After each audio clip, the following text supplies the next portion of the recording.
बढ़ाएं अपना कदम सक्सेस की ओर शिखर करियर इंस्टीट्यूट के साथ। शिखर करियर इंस्टीट्यूट पूर्वी भारत में एकमात्र कोचिंग संस्थान जो एक्सक्लूसिवली है मेडिकल एंट्रेंस एग्जाम के लिए।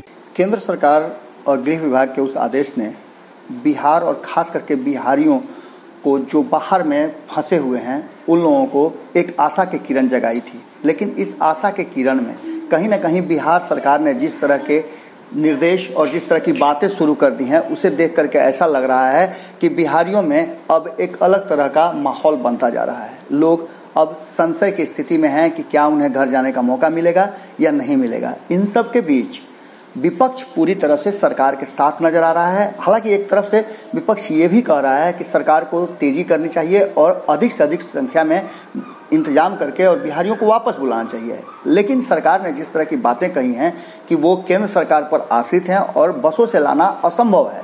कई बिहार सरकार के मंत्रियों ने, यहाँ तक कि मुख्यमंत्री और उप मुख्यमंत्री तक ने इस बात को दोहराया है कि केंद्र सरकार को कुछ वैकल्पिक व्यवस्था करनी चाहिए या ट्रेनों का परिचालन शुरू कर देना चाहिए। अब इन सब बातों को लेकर के जिस तरह से सोशल डिस्टेंसिंग और कोरोना से लड़ने के लिए नियम बनाए गए हैं, उन नियमों का कितना बचाव किया जा सकता है, कितने लोगों को तो बचाया जा सकता है, ये एक दिगर बात है। इन सब के बीच जिस तरह की बातें सामने आ रही हैं और जो सुझाव आ रहे हैं, उन्हीं सुझावों में से एक माधव आनंद ने सुझाव दिया है जो राज्य सरकार को सुनना चाहिए और शायद उस पर अमल करने से बहुत सारी समस्याओं का समाधान भी हो जाएगा। सुनिए क्या कहा है माधव आनंद ने। बिहार सरकार का रवैया शुरू से ही डाउटफुल रहा है। वो नहीं चाहती है कि सही मायने में बिहार के जितने भी लोग अन्य राज्यों में फंसे हुए हैं उनको बिहार लाया जाए, क्योंकि उससे बिहार सरकार का छीछा लेदर हो जाएगा। शुरू से नकारात्मक रवैया रहा है। पहले तो ये बहाना मार रहे थे कि केंद्र सरकार का दिशा निर्देश नहीं है, सोशल डिस्टेंसिंग के नियमों की धज्जी उड़ जाएगी अगर उनको लाएंगे। केंद्र सरकार से बराबर मांग कर रही थी कि आप जो है दिशा निर्देश देने का काम करें।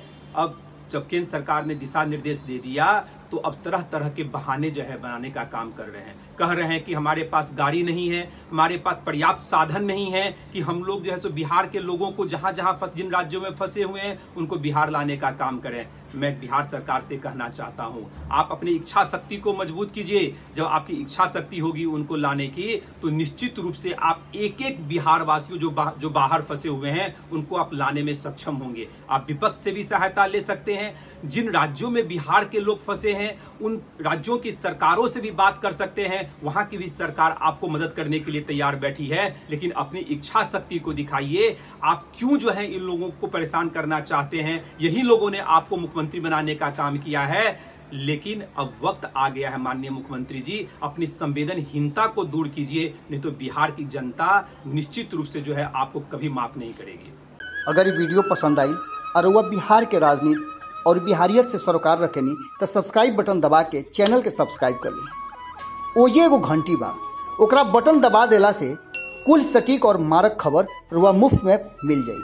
अगर रुआ पत्रकारिता के हमनी के नया प्रयोग में सहयोग कर चाहतानी तो ज्वाइन बटन दबा दी। पेटीएम नंबर नोट कर ली 9386816700। धन्यवाद।